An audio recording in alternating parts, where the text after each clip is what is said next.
I helped my cousin get a job. She used my secrets to steal my promotion. I always believed in lifting others up, especially family. Biggest mistake of my career. When my cousin Amanda cried to me about being lost in her career, I didn't hesitate. I rewrote her resume. I coached her for interviews.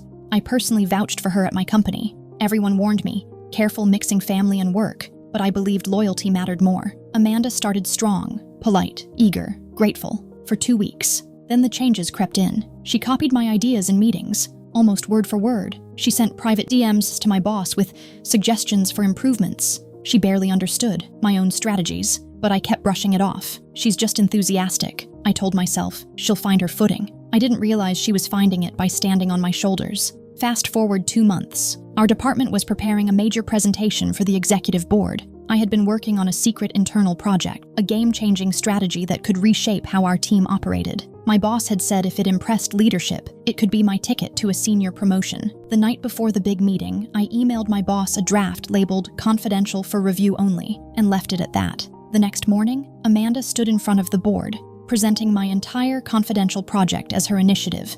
Slides, diagrams, jargon, word for word, even my typos were there. I sat frozen in my seat, trying not to vomit. She ended her presentation with a sweet smile. Of course, I have to thank my amazing mentor Joanna for inspiring me to think outside the box. They ate it up. The board praised Amanda for her vision and entrepreneurial spirit. Later that day, I found out she had accessed my email. How? When I helped her get set up her first week, I helped her link her laptop to the internal drive. She'd accidentally stayed logged into my profile for weeks.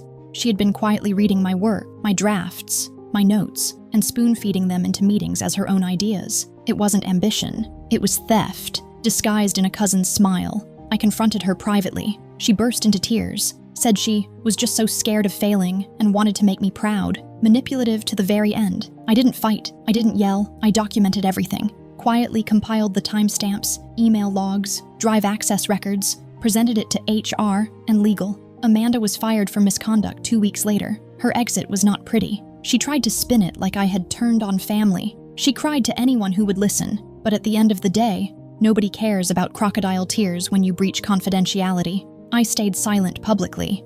I didn't need to defend myself, because deep down, Amanda learned the ultimate lesson. You can steal someone's work, but you can't steal their worth.